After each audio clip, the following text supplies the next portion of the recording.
about UFC 317 because a lot of things left me puzzled, guys. We had a fired up Charles Oliveira going against a molten volcano of lava in Ilia Topuria. Guys, Oliveira came into this fight promising his 8-month-old son or child that he was going to go ahead and bring that belt back home. Obviously, he broke that promise because Ilia Topuria, on the other hand, said that he's going to knock out Charles Oliveira in the first round. And guys, he truly meant every single syllable he said. But another thing that I need to go ahead and talk to you guys about is that UFC 317 main event, I don't know if it's only me, but it left me puzzled, guys. I just don't understand how Charles Oliveira left himself vulnerable to get knocked out by Ilia Topuria in the first round.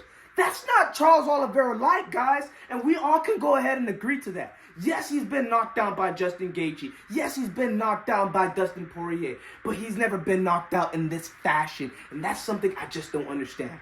So I decided to go ahead and do a little bit of us a favor, and that's break down the fight. So guys, tune in, and let's go ahead and break down this fight together. All week long, Ilia Topuria has been making the same exact grin on his face. Even during his walkout, he made this grin. And now he's going to face Charles Oliveira, and they're about to touch gloves, and he's still smiling. The fight starts, and Ilia Topuria and Charles Oliveira stand toe-to-toe in the middle, and right off the bat, boom, a right hand connects to Charles Oliveira. I didn't know this right hand was going to be foreshadowed for Charles Oliveira being real bloody later on in this fight, but it damn sure did. Charles Oliveira ended up taking the punch like a champ, and he pushed Ilia Topuria back, so far back to the point where Ilia Topuria was close to the octagon and he had his back foot to the cage. But Charles Oliveira, at 4 minutes and 50 seconds in, he couldn't hold him down to the back of the cage because 7 seconds later, Ilia Topuria gets to the middle of the octagon, which I found absolutely ridiculous that Charles Oliveira didn't use his length to his advantage. Now at this point, you can tell that first punch that Ilia Topuria threw is starting to kick in on Charles Oliveira because he instantly shoots on Ilia Topuria, and to my surprise, Ilia Topuria had really good defense towards Charles Oliveira when he shot that takedown. You can see Ilia Topuria standing his base. You can see Charles Oliveira, even at a point in time, he had a double underhook on Ilia Topuria at the cage, but later on, Ilia Topuria does this, boom. It's the beautiful positioning of the double underhook that Charles Oliveira had to a beautiful overhook. I don't know how he did it, but he made his clinch positioning that much comfortable to the point Charles Oliveira had to panic and boom, instantly try to take him down. I thought Charles Oliveira had him until this dude Ilia Topuria shiggled his body like a tarantula and he managed to get on top. And this next sequence right here was special because Charles Oliveira had him in the full guard. And this is when I first seen that blood from Charles Oliveira gushing out of his eye. But Ilia Topuria moves to side control. Don't think too much of it. It's just side control. Charles Oliveira knows how to compose himself in this position. But boom! He gets him in crucifix! Are you kidding me? How did Charles Oliveira look so vulnerable in this position by Ilia Topuria? The featherweight moving up to lightweight. He looked so vulnerable. This dude, Ilia Topuria, looked special because Charles Oliveira didn't want to get up from his feet.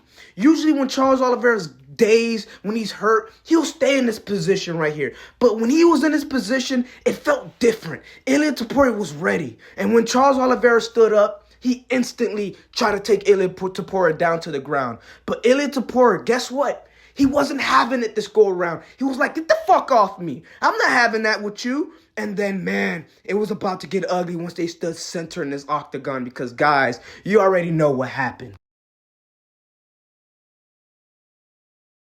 And now, we don't have the same Charles Oliveira that we're used to seeing. His career is going to take a huge downshift. His stock has tremendously dropped, and I'm scared for him. Now, guys, what's next for Charles Oliveira?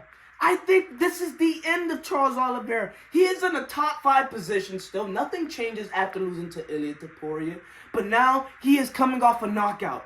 Something that's tough to go ahead and just shake off after coming from a UFC fight. I don't know much, but it's been proven that it's tough to just come back from a knockout loss. And now he's going against these top 5 dudes, the Arman Sarukians of the world, if he faces him again. You have Paddy the Baddy that's coming up, that's looking to take these heads off. And I'm not joking around with Paddy the Baddy anymore. He is going to be something special in the UFC. I don't know if we're ever going to see him as a champ, but he can be something real special as a household name.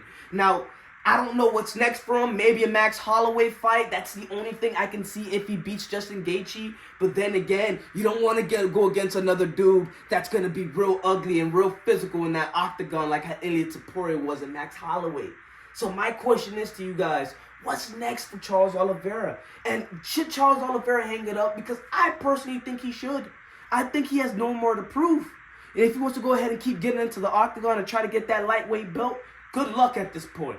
Ilia Topuria isn't joking around. What do you do to go ahead and even beat this dude? He took you out in the first round like he said. So it's like you have to basically bet on him losing to Arman Tsarukyan to even try to get a chance at that belt. And that's me saying try. That's not a guaranteed opportunity like how it was set before you took this shot against Ilia Topuria. Guys, shit is about to get real. Shit is really about to get real. Because if Islam beats JDM, we can possibly have a catch-weight fight for Ilia Topuria and Islam Makhachev. Call me crazy, but that is still on the table. And that's something I want to see. I truly think Islam Makhachev could hold his own against Ilia Topuria. But man, after seeing that first round knockout, I don't know what to expect anymore, guys. You let me know what you think. You tell me how you feeling, because I still have some question marks in my head. Like, what's next for Charles Oliveira? Do you really want to see Paddy the Baddy versus Ilia Topuria next? Do you really want to go ahead and see Arman Tsarukyan versus Ilia Topuria? Let me know what you guys want to see, and let me know what questions you guys have, because I'm still kind of puzzled here. All in all, you know the drill. I ain't got to tell you to. I'm very close to the camera, Mother F's. Does that mean like the video, subscribe? Damn it. We are on the road to 600 subscribers. 529 is where we're at. Let's get to 600, baby. It's your boy Fetty MMA, and I'm out.